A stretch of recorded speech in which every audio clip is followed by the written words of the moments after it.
Hello everyone. स्वागत है आपका once again the scholars YouTube channel पर। तो आज हम अपना लेक्चर नंबर 3 जो कि ईडियम एंड फ्रेजेस का आपको पता ही है चल रहा है। इसमें हम अपडेटेड वोकैबलरी जिसमें कि 2025 और 26 की वोकैबलरी आप हम कवर कर रहे हैं। ठीक है। तो जितने भी एसएससी में या फिर अदर एग्जाम्स में जो भी वोकैबलरी आई हैं अभी रिसेंट में 25 और 26 में, तो उनको हम सबको कवर करेंगे। ठीक है। इसमें ईडियम एंड फ्रेजेस की जो सीरीज चल रही है इसमें 75 ईडियम ऑलरेडी कंप्लीट हो चुके हैं। अब यहाँ से 76 से आपके ईडियम स्टार्ट होंगे। जैसा कि आप सभी को पता है कि अगर आप द स्कॉलर से वोकैबुलरी पढ़ रहे हैं या फिर आप कर रहे हैं तो आप 99% स्टूडेंट से ऑलरेडी आगे हैं। Learn vocab faster than 99% with the scholars. ठीक है। अब जो कुछ नए बच्चे हैं जिनको नहीं पता है कि क्या कैसे क्या करना है, तो उनको मैं थोड़ा सा ब्रीफ इंट्रोडक्शन दे देता हूँ। जैसा कि आप सभी को पता है कि हम एआई एनिमेटेड इमेजेस का यूज़ करते हैं। ठीक है। जैसे कि विजुअलाइजेशन टेक्निक जो होती है वो सबसे बेस्ट रहती है कि जब आप एआई इमेज को देखते हैं तो विजुअलाइजेशन टेक्निक से आपको काफ़ी हद तक चीज़ें याद रह जाती हैं। So this is important for the remembering purpose. ठीक है। और ईडीएम की ओरिजिन और उसकी हिस्ट्री वो आपको मिलेगी। ठीक है। हमने जो सीरीज कंप्लीट करा दी हैं जैसे कि C3 होगी साइनो सीरीज, C1 जो कि साइनो एंटो है, C6 जो कि एंटो है, A1 आपकी OWS है, B1 आपकी ईडीएम है और E1 आपकी स्पेलिंग है। Smart phrasal verb already complete है पूरा का पूरा कोर्स। और टॉप 100 और 200 जो जितने भी हैं वो ऑलरेडी हमने करवा देंगे और पूरी की पूरी होमोनियम्स और होमोफोन्स की भी आपको प्लेलिस्ट में देखने को मिल जाएगी। ठीक है। 4 टाइप की पीडीएफ देते हैं हम, जिसमें कि हमारी सबसे जो बेस्ट होती है वो होती है क्रक्स प्रो। क्रक्स प्रो में आपको एक ही पेज पे 100 वर्ड, यानी कि जब आप आगे पीछे से प्रिंट आउट निकलवाते हैं तो आपके 200 वर्ड कवर होते हैं। ठीक है। तो उसमें आपके जो प्रिंटिंग जो आपके जो प्राइस है प्रिंटिंग 6-7 पेज ही आपको हर सीरीज में मिलते हैं और 6-7 पेज ही आपको प्रिंट करवाने होते हैं। So this is the best for the quick revision. ठीक है। और पीपीटी प्रिंटेबल भी मिलती है आपको, पीपीटी तो मिलेगी ही, पीपीटी प्रिंटेबल भी मिलेगी और 4 टाइप की पीडीएफ आपको मिल जाएगी। आप हेलो डाल दीजिए व्हाट्सएप पे, आपको सब डिस्क्रिप्शन में आपको लिंक दिया हुआ है व्हाट्सएप का, उसमें आप हेलो डालेंगे तो आपको ईज़िली पता चल जाएगा। उसमें टीएस ब्रोशर भी मिलेगा आपको, 4 टाइप की कैसी पीडीएफ मिलती हैं और सब चीज़ें मिलेंगी। विद द नॉमिनल अमाउंट आप अपना हमारा कोर्स भी खरीद सकते हैं, जिसमें आपको सब वीडियो और पीडीएफ दोनों मिलेंगी। ठीक है। तो विदाउट एनी फर्दर डिले हम अपना लेक्चर शुरू करते हैं आज का। 76 ईडीएम हमारा जो कि कहता है कि broth of a boy. Broth of a boy का मतलब होता है a lively and highly spirited young man. ठीक है।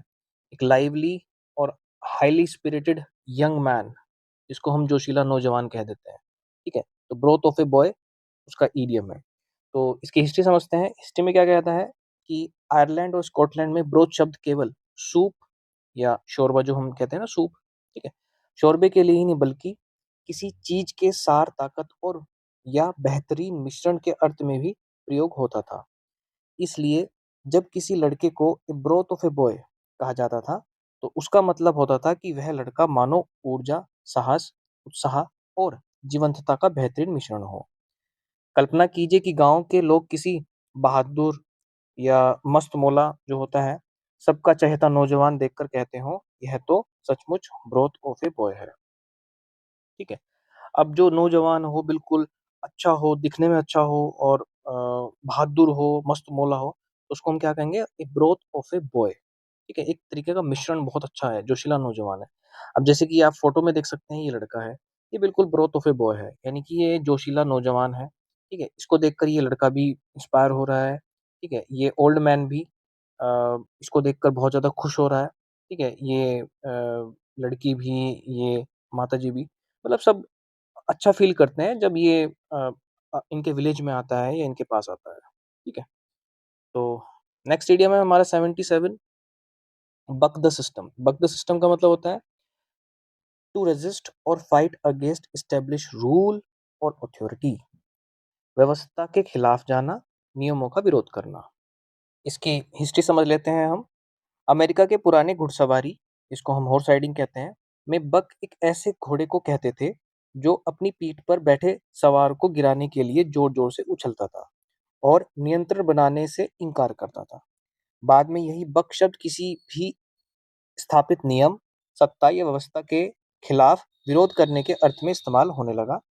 इसलिए बक द सिस्टम का मतलब हुआ सिस्टम, नियम या प्रचलित जो व्यवस्था होती है उसका विरोध करना। ठीक है। अब आप इमेज में देखिए, ये एक सिस्टम है। ठीक है। अब ये इसके विरुद्ध जा रहा है, यानी कि बक, इसको हम घोड़ा कह देते हैं। ठीक है। ये व्यक्ति इसके ऊपर बैठा है, तो ये बक द सिस्टम, यानी कि ये क्या कर रहा है, टू रेजिस्ट और फाइट अगेंस्ट एस्टेब्लिश रूल और अथॉरिटी, व्यवस्था के खिलाफ जाना, नियमों का विरोध करना। ठीक है। तो इस तरीके से सिंपली चीजों को मतलब कर रहा है, मतलब विरोध में जा रहा है। ठीक है। नेक्स्ट हमारा 78 ईडीएम क्या कहता है, buck the trend. Buck the trend, buck the trend का मतलब होता है, और टाइड भी कह सकते हैं, ट्रेंड या टाइड कुछ भी कह सकते हैं, टू रेजिस्ट और गो अगेंस्ट प्रिवेलिंग ट्रेंड और पॉपुलर ओपिनियन, धारा के विपरीत चलना, प्रचलित रुझान के विरोध जाना। अब प्रिवेलिंग का मतलब क्या होता है, प्रिवेलिंग का मतलब होता है कि जो चीज प्रचलित हो, वर्तमान में चल रहा, कोई चीज मतलब प्रचलित में हो, प्रचलन में हो और वर्तमान में चल रही हो, प्रभावी हो, सबसे अधिक पाए जाने वाली चीज हो। ठीक है। एग्जिस्टिंग हो, कहने का मतलब है करंट सिचुएशन में चल रही हो। ठीक है। तो उसको हम क्या कहते हैं, प्रिवेलिंग कहते हैं।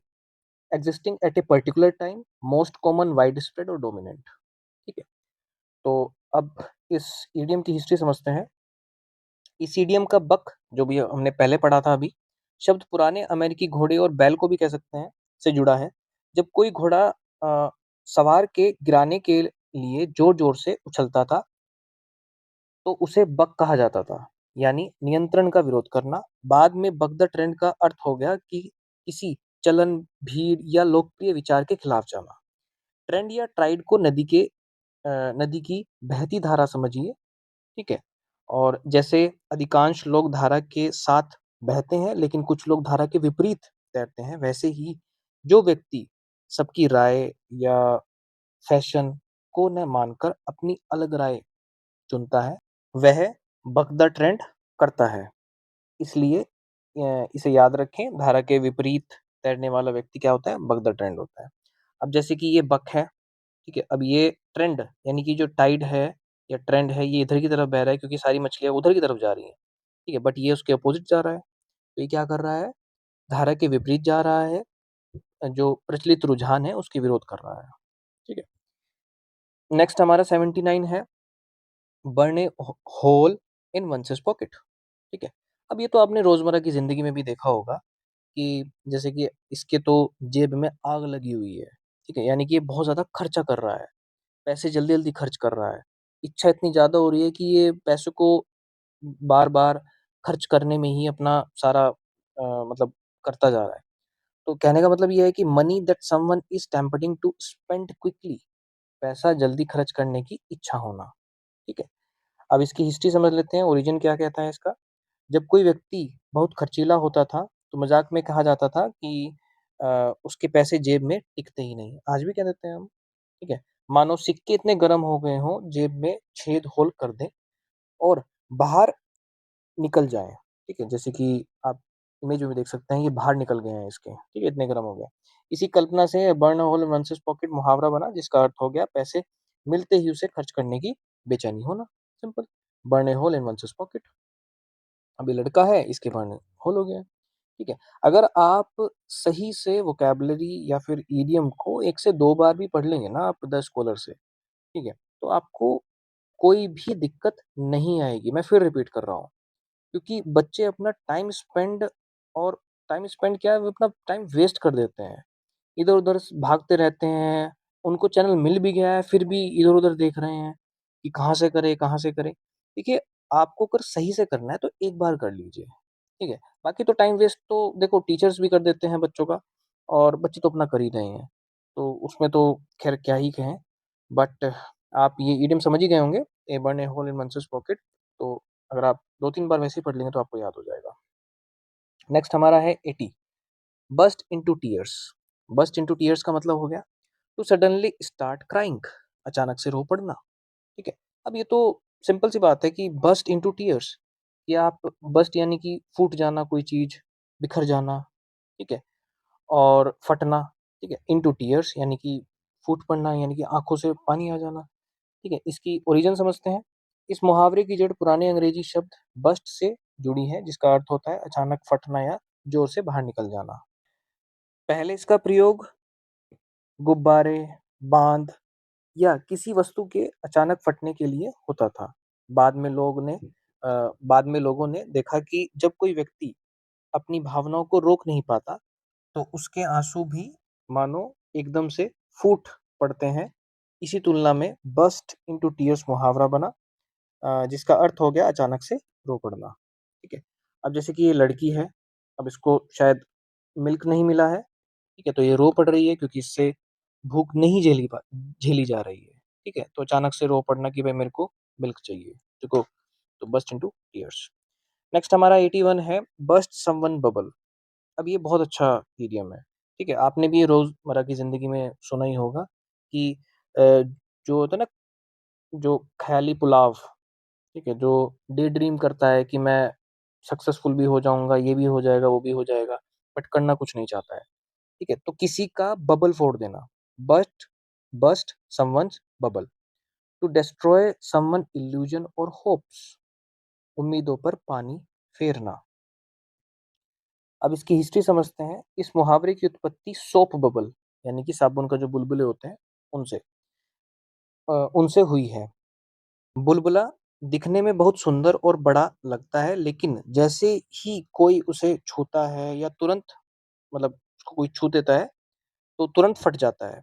इसी तरह जब कोई व्यक्ति किसी बड़ी उम्मीद, कल्पना या गलतफहमी में जी रहा हो और कोई उसे सच्चाई बता दे, तो उसकी सारी उम्मीद पल भर में टूट जाती है। इसलिए अंग्रेजी में बस समवन बबल का अर्थ हो गया किसी के सपनों पर भ्रम, या सपनों या भ्रम को बुलबुला फोड़ देना। अब जैसे कि ये लड़का है, अब ये सारी की सारी ड्रीम भी कर रहा है कि मेरा ड्रीम होम होगा, मैं प्राइज भी जीत जाऊंगा, सक्सेस भी मिल जाएगी, क्वालिफाइड भी हो जाऊंगा, बट ये कोई हार्ड वर्क नहीं कर रहा है। अब सिंपली ये लड़की आती है, इसने इसका बबल फोड़ दिया। तो इसको जब समझ में आया कि ओहो, ये तो गड़बड़ हो गई है, कि मैं तो वैसे ही उम्मीद लगाए बैठा था। ठीक है, तो मुझे तो हार्ड वर्क करना पड़ेगा, तो इसीलिए आप भी हार्ड वर्क कीजिए, तभी सक्सेस आपको मिलेगी। अदरवाइज तो ठीक है, करते रहिए जो भी कुछ कर रहे हैं आप। नेक्स्ट ईडियम है हमारा 82। ये है बरी वंसेस हेड इन ए सेंड।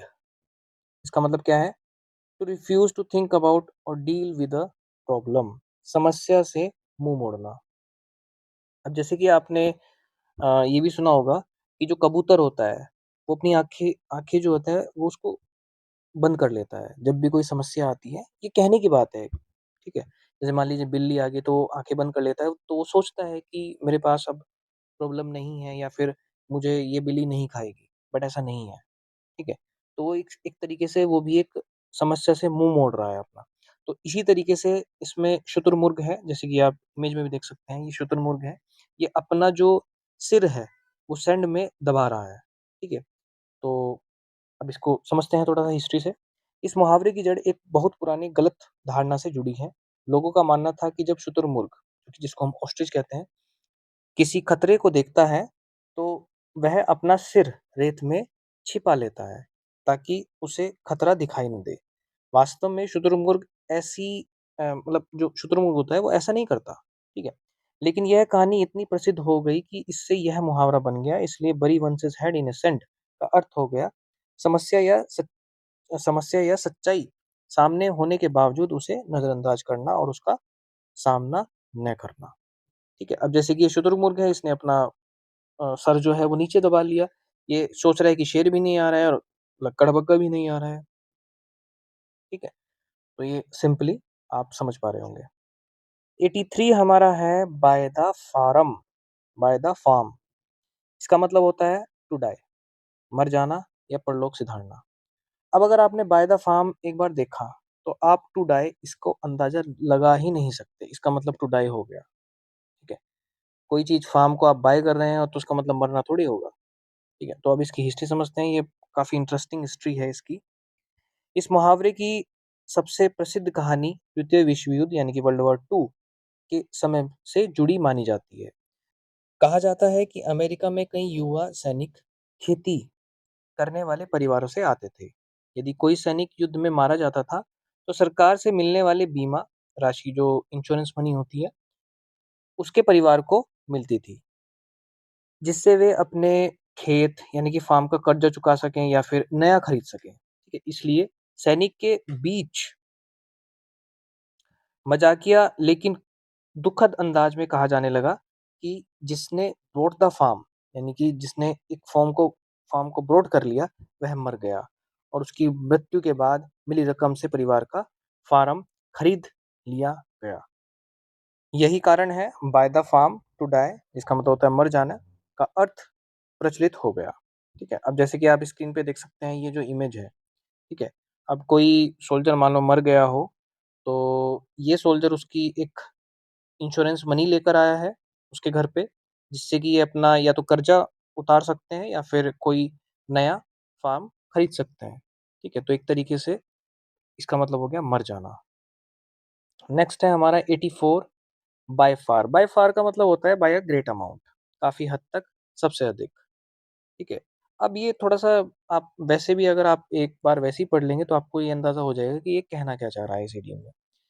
इस मुहावरे का ओरिजिन पुराने अंग्रेजी जो प्रयोग होता है फार, फार का मतलब तो आपको पता ही है दूर, आज भी इसका मतलब यही होता है, से जुड़ा है। पहले लोग किसी चीज की श्रेष्ठता या मात्रा की तुलना दूरी के रूप में, जिसको मेटाफर कहते हैं ना, रूपक, मेटाफर से करते थे।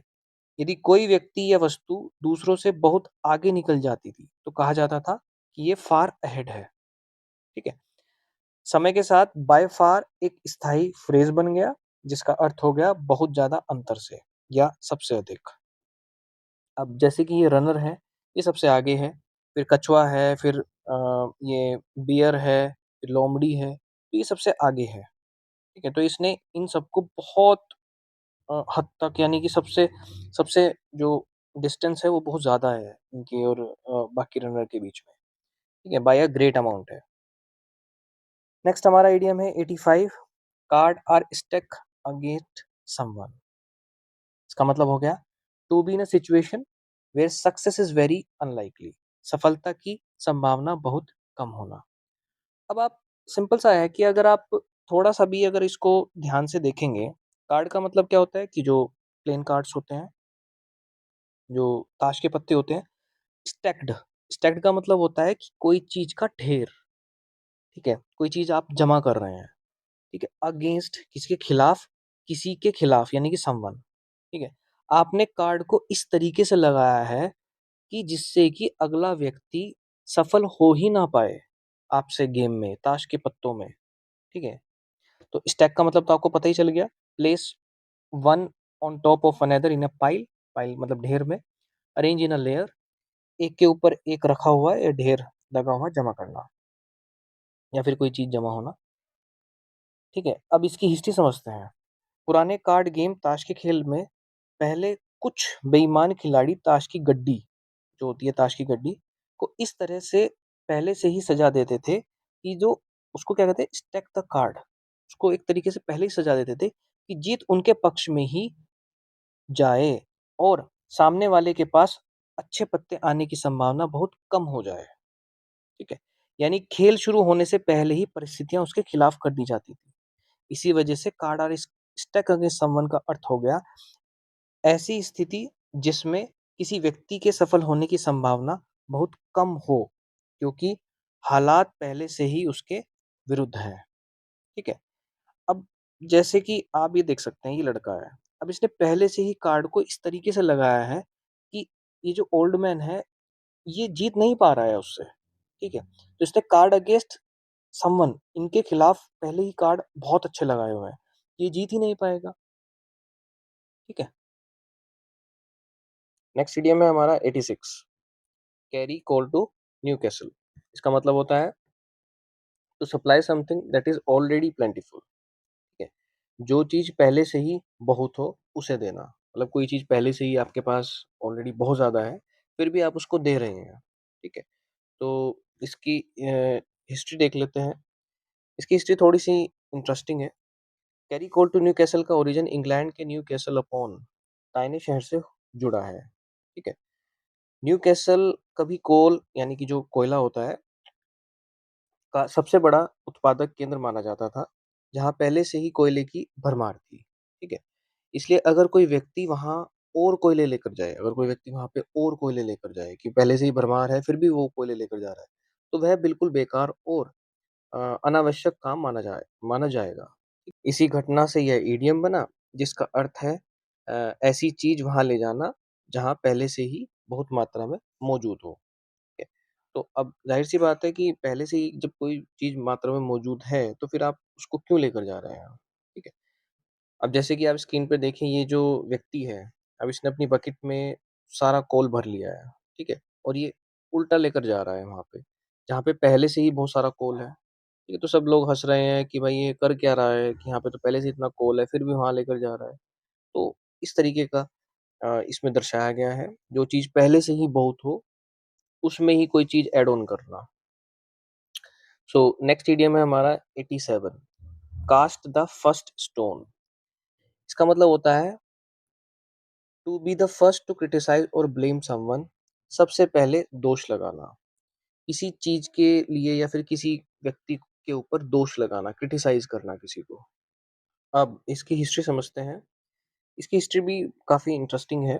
इसका मतलब होता है कास्ट द फर्स्ट स्टोन का ओरिजिन बाइबल की एक प्रसिद्ध घटना से जुड़ा है, ठीक है? जहाँ एक स्त्री पर पाप यानी कि व्यभिचार का आरोप लगाकर लोगों की भीड़ उसे पत्थर मारकर दंड देना चाहती थी। तब जीसस क्राइस्ट ने कहा, जो भगवान जीसस क्राइस्ट हैं, उन्होंने कहा, जो व्यक्ति स्वयं कभी पाप न किया हो, किसी व्यक्ति ने अगर पहले पाप नहीं किया हो, वही सबसे पहले पत्थर फेंके। यह सुनकर सभी लोग एक एक करके चले गए, क्योंकि हर कोई किसी न किसी गलती का दोषी था। इसी घटना से कास्ट द फर्स्ट स्टोन मुहावरा बना, जिसका अर्थ है खुद दोषी होते हुए या अपनी कमियां होते हुए किसी दूसरे की सबसे पहले आलोचना या निंदा करना। ठीक है? अब जैसे कि ये लेडी है, अब इसके द्वारा कुछ पाप किया गया होगा, तो सब के सब पत्थर लेकर खड़े हो गए। बट जीसस क्राइस्ट आए, उन्होंने कहा कि अगर किसी ने पाप नहीं किया है अभी तक, तो वो सबसे पहले पत्थर फेंके। सीधी-सी बात है। तो लोग चले भी जाने लगे, ये भी चला गया, ये भी चला गया, ये इन्होंने पत्थर फेंक दिए। ठीक है? तो इस तरीके से ये इडियम बना है, और अगर आप 1 से 2 बार पढ़ लेंगे तो वैसे ही आपको याद हो जाना, कास्ट द फर्स्ट स्टोन। ठीक है? तो सबसे पहले दोष लगाना, to be the first to criticise और ब्लेम समवन। नेक्स्ट इडियम है हमारा 88, कैच ए वीज़ल अस्लीप। इसका मतलब होता है to surprise someone who is normally very alert और श्रूड। श्रूड का मतलब होता है तेज, ठीक है? तेज होना किसी चीज़ में या किसी काम में, ठीक है? चालाक व्यक्ति को भी चकमा देना।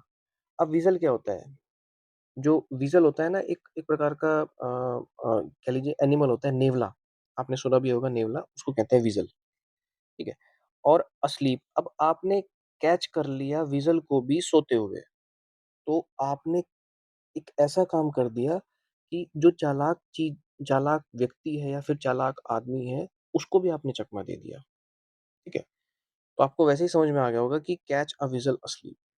अब इसकी हिस्ट्री भी इसी तरीके से रिलेट करते हैं कि कैच अ वीज़ल अस्लीप का शब्द अर्थ है सोए हुए नेवले को भी पकड़ लेना, ठीक है? पुराने समय में वीज़ल यानी कि नेवला जो होता है, उसको पुराने समय में बेहद चालाक, तेज़ और हमेशा सतर्क जानवर माना जाता था। पुराने समय में क्या, आज भी बहुत सतर्क है, चालाक है, जिसे पकड़ना लगभग असंभव समझा जाता था, ठीक है? तो इसलिए यदि कोई व्यक्ति नेवले को उसके सोते समय पकड़ ले, तो यह एक असाधारण उपलब्धि मानी जाती थी। इसी विचार से यह मुहावरा बना, जिसका अर्थ है ऐसे व्यक्ति को भी चकमा दे देना या आश्चर्यचकित कर देना, जो सामान्यतः बहुत होशियार, चौकन्ना और चालाक हो। ठीक है? अब जैसे कि ये लड़का है, ये लड़का क्या कर रहा है कि इसने इस वीज़ल के बच्चे को भी उठा लिया अपने बोरे में, ठीक है? तो अब इसने इसके बच्चे को भी उठा लिया, तो ये क्या दर्शाता है कि इसने चालाकी से कोई काम कर दिया वीज़ल के साथ, ठीक है? तो ये चालाक व्यक्ति को भी चकमा दे रहा है, ठीक है? To catch a weasel asleep। Next है 89, catch off guard. Catch off guard, इसका मतलब होता है to surprise someone when they are not prepared, ठीक है? बिना तैयारी के अचानक पकड़ना, ठीक है? अब इसकी हिस्ट्री देख लेते हैं। पुराने समय में किसी किले, शिविर या राजा की सुरक्षा करने वाले गार्ड हमेशा सतर्क रहते थे, ठीक है? यदि दुश्मन उस समय हमला कर दे जब पहरेदार तैयार न हो या उनका ध्यान भटक गया हो, तो कहा जाता था कि ये कैच ऑफ गार्ड हो गया। यानी कि उनको आपने उस समय दबोच लिया जब वे तैयार नहीं थे। कैच ऑफ गार्ड हो गए। धीरे-धीरे यह वाक्यांश युद्ध के मैदान से निकलकर आम जीवन में इस्तेमाल होने लगा और इसका अर्थ हो गया किसी व्यक्ति को ऐसी स्थिति में डाल देना जिसके लिए वह मानसिक रूप से तैयार न हो। ठीक है? अब इसको उसमें से निकाल के मतलब जो किलों की जो घटनाएँ होती थी उससे निकाल कर एक मानसिक तौर पे यूज़ होने लगा। देखिए, अब यहाँ पे राजा पहले हुआ करते थे, ठीक है? देखिए ईडीएम भी ना जर्नी के थ्रू ही चलते हैं, ठीक है? पहले राजा हुआ करते थे, ठीक है? अब ये चीज़ पहले इस्तेमाल होती थी, बट अब राजा नहीं है, अब डेमोक्रेसी है, ठीक है? अब इस तरीके से घटनाएँ नहीं होती हैं कि आप किसी किले में घुस जाएँगे या फिर आप वहाँ पर हमला कर देंगे पूरी-पूरी फ़ौज लेके, ऐसा कुछ नहीं होता है। तो उसी हिसाब से अब ये चीज़ मानसिक तौर पे यूज़ होने लगी, कि आपको कुछ ऐसी घटना में डाल दिया जिसके लिए आप तैयार ही नहीं हैं, ठीक है? मानसिक तौर से, ठीक है? तो इसमें थोड़ा डिफ़रेंस आप समझिए, ठीक है? अब जैसे कि ये अ, गार्ड है, ये तैयार नहीं थे, ये कुछ पढ़ रहा था या फिर ये कहीं अ, वैसे ही बैठा था, बट एकदम से ये दुश्मन आ गए, इन्होंने कैच ऑफ गार्ड कर लिया, ठीक है? नेक्स्ट इडियम है हमारा 90 कैच ऑल। कैच ऑल का मतलब होता है something that cover a wide range of things, जिसमें बहुत कुछ शामिल हो, ठीक है? Catch all. अब ये इडियम आप एक बार वैसे ही पढ़ लेंगे तो याद हो जाएगा। कैच ऑल, सब चीज़ों को कैच कर लेने वाला, something that is cover a wide range of things, ठीक है? अब इसकी ओरिजिन समझते हैं। इस मुहावरे की उत्पत्ति पुराने अंग्रेजी शब्द यानी कि कैच पकड़ना और ऑल सब कुछ से हुआ है। शुरुआत में इसका प्रयोग उस थैले, जालों या डिब्बों के लिए होता था, जिसमें अलग-अलग प्रकार की वस्तुएँ बिना भेदभाव के डाल दी जाती थी। बाद में यह विचार रूपक यानी कि रूपक का मतलब क्या होता है मेटाफर, मेटाफर बन गया और किसी ऐसे नियम, श्रेणी योजना या व्यवस्था के लिए इस्तेमाल होने लगा, जो हर तरह की चीज़ को एक साथ समेट ले। इसीलिए कैच ऑल सुनते ही एक ऐसे बड़े थैले की कल्पना करें जो सामने आने वाले हर चीज़ को पकड़कर अपने अंदर रख लेता है। अब जैसे कि ये एक बड़ा थैला है, ठीक है? अब इसने ये बुक भी रख ली, ठीक है? ये रोबोट भी, पेन, पेंसिल सब कुछ इसने अपने अंदर रख लिया, ठीक है? आप एक बार इसको देखें, ये तो कैच ऑल का मतलब क्या हो गया? इसमें बहुत कुछ शामिल हो, ठीक है? नेक्स्ट इडियम है हमारा 91 cats in the cradle. Cats in the cradle का मतलब होता है a parent being too busy for their child leading to distance relation. काम में व्यस्त होकर बच्चे को नज़रअंदाज करना, ठीक है? आप इतने काम में मगन हैं, आप अपने काम में इतना बिज़ी हैं कि आप अपने बच्चे को भी नज़रअंदाज कर रहे हैं, ठीक है? तो उसको कहते हैं हम कैट्स इन द क्रैडल। देखिए ये जो इडियम है, ये प्रसिद्ध गीत cat in the cradle by Harry Chapin by Harry Chapin में एक पिता अपने काम में इतना व्यस्त रहता था कि वह अपने बेटे को समय ही नहीं दे पाता, ठीक है? तो अब कोई व्यक्ति बहुत ज़्यादा काम में व्यस्त है तो अपने बच्चे को समय नहीं दे पा रहा है। जब बेटा बड़ा होता है, तो वही अपने पिता के लिए समय नहीं निकालता।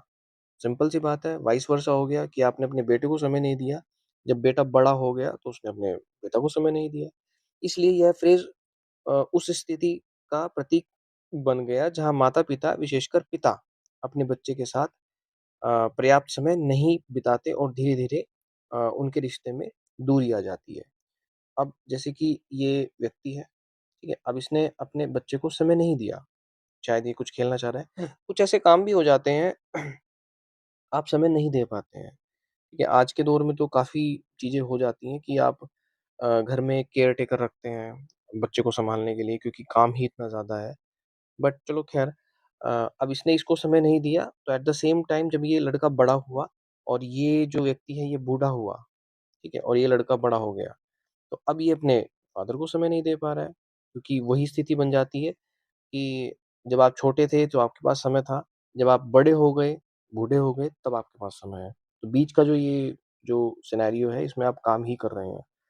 तो ये वाइस वर्सा हो जाता है। तो कैट इन द क्रैडल का मतलब क्या हो गया? इसका मतलब हो गया काम में व्यस्त होकर बच्चे को नज़रअंदाज करना। नेक्स्ट इडियम है हमारा 92, चेंज वंस ट्यून। इसका मतलब होता है टू चेंज वंस एटीट्यूड और ओपिनियन। अपना अ, रवैया या विचार बदलना, ठीक है? अब जैसे कि आप समझें इस बात को, इस ओरिजिन के थ्रू। यूरोप में संगीत जगत में ट्यून, जो ट्यून होती है, जैसे ये ट्यून है ना, कि आपने अपनी ट्यून चेंज कर ली है, ठीक है? यूरोप में संगीत जगत में ट्यून का मतलब केवल धुन नहीं, बल्कि किसी व्यक्ति के बोलने या व्यवहार के अंदाज से भी लगाया जाता था। आप ये अपने रोजमर्रा के जीवन में भी देख सकते हैं। कोई व्यक्ति बहुत ज्यादा हार्श बोलता है, कोई व्यक्ति बहुत ज्यादा सॉफ्ट बोलता है, ठीक है?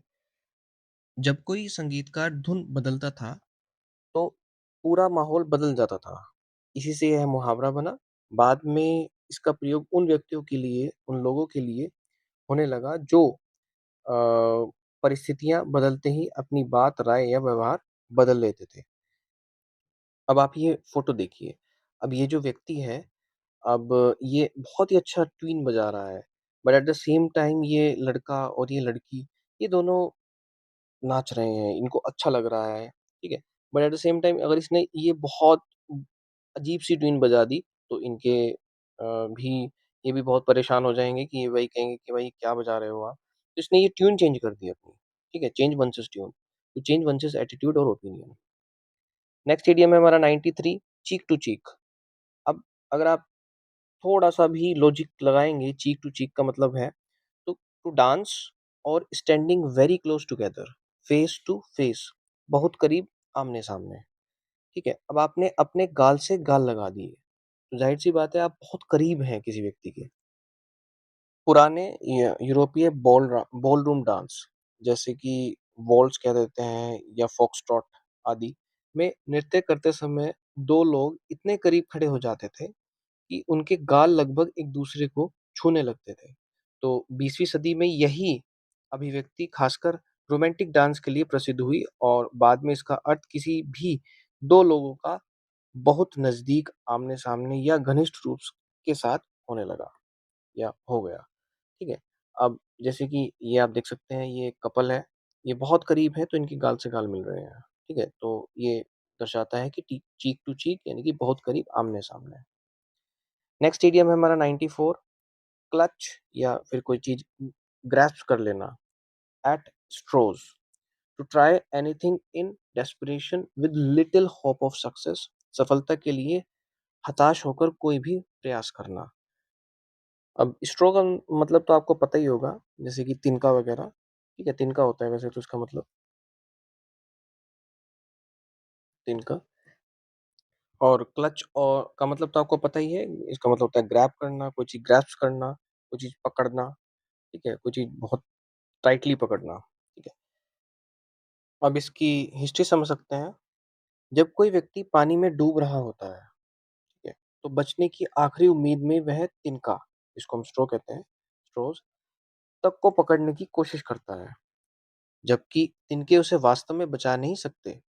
इसी दृश्य से क्लच एट स्ट्रो मुहावरा बना, जिसका अर्थ है निराशा की स्थिति में सफलता की बहुत कम उम्मीद होने पर भी किसी भी छोटी या कमजोर सहारे को पकड़ने की कोशिश करना, ठीक है? अब जैसे कि ये लड़का है, अब ये डूबने लग रहा है, ये स्ट्रो को भी पकड़ रहा है, यानी कि जो तिनके होते हैं उनको भी पकड़ रहा है। तो अब आप समझ सकते हैं कि कितना डेस्परेट है कि जिससे कि मैं बच जाऊँ, और हर कोई व्यक्ति पकड़ता है, ठीक है? जब वो डूबता है तो ज़ाहिर-सी बात है सफलता के लिए तो कुछ भी करने को तैयार हो जाता है ना उस समय। तो यही दर्शाता है कि इडियम कि सफलता के लिए हताश होकर कोई भी प्रयास करना। नेक्स्ट इडियम है हमारा 95, cock of the walk. Cock of the walk का मतलब क्या होता है? A person who dominates others in a group. दबदबा दिखाने वाला व्यक्ति, ठीक है? अब इसकी ओरिजिन देखते हैं। इसका ओरिजिन पुराने गाँव और खेत से जुड़ा है, जहाँ जो कॉक होता है यानी कि मुर्गा जिसको हम कहते हैं, को देखा जाता था। जो मुर्गा दूसरे सभी मुर्गों को हराकर पूरे आंगन में अकड़ कर चलता था, उसे मानो अ, उस जगह का राजा माना जाता था। उसकी चाल, आत्मविश्वास और दूसरों पर प्रभाव देखकर अंग्रेजी में कॉक ऑफ द वॉक मुहावरा प्रचलित हुआ। इसलिए जब कोई व्यक्ति किसी समूह में खुद को सबसे महत्वपूर्ण या ताकतवर या प्रभावशाली समझकर अकड़ के साथ व्यवहार करता है, तो उसे क्या कहा जाता है? कॉक ऑफ द वॉक कहा जाता है। यानी कि मुर्गा चल रहा है। सिंपल सी बात ये है। देसी भाषा में अगर समझे कि मुर्गा अकड़ के चल रहा है, ठीक है? अब जब मुर्गा अकड़ के चल रहा है, तो ज़ाहिर-सी बात है कि वो सबको डोमिनेट कर रहा है, ठीक है? जैसे कि ये लड़का कह रहा हूँ, मुर्गा है, ठीक है? अब मुर्गा जो है इसने सबको हरा दिया, इनको भी हरा दिया, इनको भी हरा दिया, तो अब ये कॉक ऑफ द वॉक कर रहा है, ठीक है? अब ये डोमिनेट कर दिया है इसने सबको।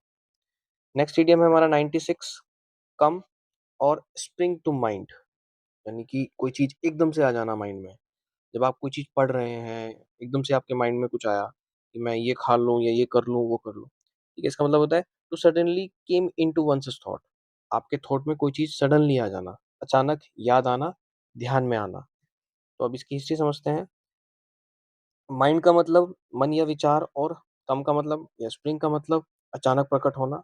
तो 16वीं सती शताब्दी में लोग किसी विचार के अचानक दिमाग में आने को कम इन द माइंड कहने लगे।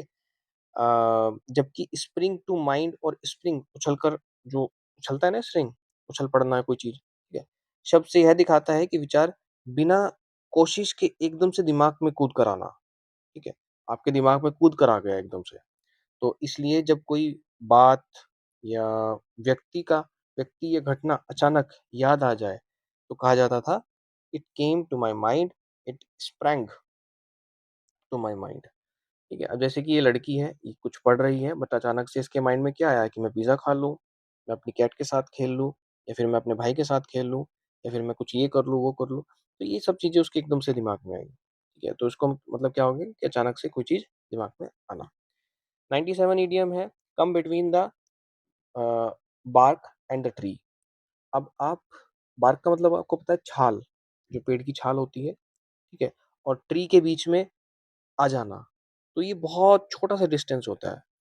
To interfere in a close relationship especially a family matters, ठीक है? निजी मामलों में दखल देना। अब जैसे कि ज़ाहिर-सी बात है कि आप बार को ट्री के बीच में आ रहे हैं, तो आप बहुत ही छोटी जगह, बहुत ही सकरी जगह पे आप इंटरफेयर करना चाह रहे हैं। तो उसको ही दर्शाता है, ये उसका ही मेटाफर है कि आप किसी के बहुत क्लोज़ रिलेशन में अ, दखल दे रहे हैं या फिर फैमिली के रिलेशन में आप दखल देना चाह रहे हैं, ठीक है? इसका मूल एक बहुत पुरानी यूरोपीय कहावत से माना जाता है, जिसमें पेड़ की छाल यानी कि जिसको हम बार्क कहते हैं और तने यानी कि ट्री के बीच की जगह को ऐसे ऐसी चीज़ बताया गया जो बेहद नज़दीक और निजी होती है। जैसे किसी पेड़ की छाल उसके तने से जुड़ी होती है और उसके बीच बाहरी व्यक्ति का दखल स्वाभाविक नहीं माना जाता। उसी तरह यह मुहावरा उन स्थितियों के लिए प्रयोग होने लगा जहाँ कोई व्यक्ति 2 बहुत करीब लोग यानी कि 2 बहुत करीब लोग हैं, ठीक है? खासकर परिवार के सदस्य के निजी मामलों में हस्तक्षेप करता है। अब जैसे कि ये दोनों हस्बैंड-वाइफ हैं, ठीक है? ये 2 इनके बच्चे हैं, बट ये लड़का देखो उसका हाथ, ये इनके फैमिली के मैटर्स में जा रहा है।